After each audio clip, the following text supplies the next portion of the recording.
ZedgeMMA back again with an MMA review. This review is on UFC 133, Rashad Evans versus Tito Ortiz. This card, just in general, got changed so many times up to the build up of the actual fight. Yeah, the main actual fight got changed about so many times. We thought it was Lyoto Machida. Next minute you've got other rumours of it being someone else there injured. Then you got Tito Ortiz coming in. Just off of last pay-per-view, UFC 120, UFC 132 he was on, and personally I think Tito didn't have enough time to prepare for the fight,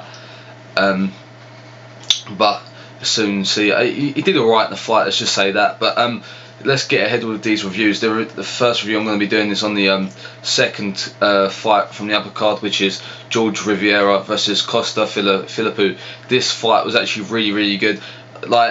People think it was bad because it was up against the cage, but trust me, the action on the cage was actually alright. Like he had good punches all the time coming from. It wasn't as if it was just like a George St. Pierre fight where he just gets you up against the cage, tries to wear you at, but doesn't do anything. There was punches coming from left, right, and centre in this one, and a couple of times I thought it could have gone to KO, maybe TKO, and it was basically back and forth, 50-50 decisions. But in the end, it was a split decision. That made Jorge Rivera win by split decision. Next fight after that was Dennis Hallman versus Brian Ebersole.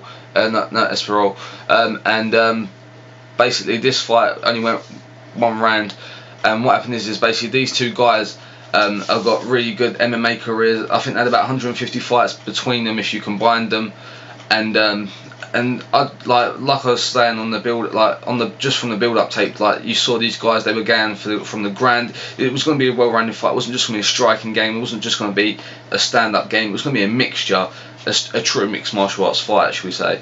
And yeah, it was pretty good. In the end, Brian Ebersole got the win by TKO.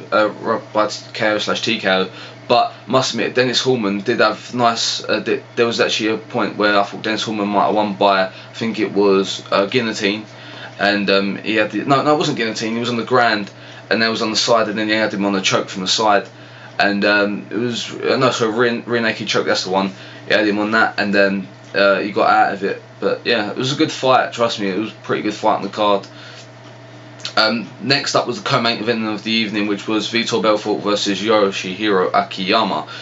We also know that Yoshihiro Akiyama had wins off of Michael Bisping back in London when I was over London. Vitor Belfort in general, he's been in the MMA game for quite a while. He was once a light heavyweight champion at one point, and yeah, it was a good fight. Vitor Belfort came back from he had something wrong with him, and he came back to this fight, and Vitor Belfort showed absolutely tremendous skill throughout the fight. Basically he had him from the start. Vitor Belfort, he was just going in there guns blazing as he usually does with his fists, seized the opening, sprawled on him, and then he just KO'd him whilst he was Yoshihiro Akiyama was just laying on the floor, gets his punches in, and he's done for. And that's the way that one went. So that winner was Vitor Belfort on that one. Next fight was actually the main event of the evening, which was Rashad Evans versus Tito Ortiz. I did say in my build-up video to this, Tito should have not been on the card, partly because of him not having enough time to train, and plus he shouldn't be fighting someone like Rashad Evans after just one win. And I think my prediction came true. But I will admit, Tito Ortiz did have some good. Was basically good in this fight. He did have some good openings in the fight. He had the guillotine. At one point I actually thought he was going to win via guillotine in the first round. He had it on pretty well, and then Rashad just got out of it, he slid out of it. But in the end, Rashad Evans, in the second round, Rashad Evans caught him with a nice knee, and it must have winded Tito in some way or another, and he just started pounding on him, and it was all over. So yeah, Rashad Evans won that one. I think Rashad is actually now facing the winner against Rampage Jackson. I think it is. I'm not too sure, but he's definitely up for title. He's definitely up for title contention. Let's just say that. Next fight, that's the end of my UFC 133 review. Next review I'll be doing is on UFC Live, which will be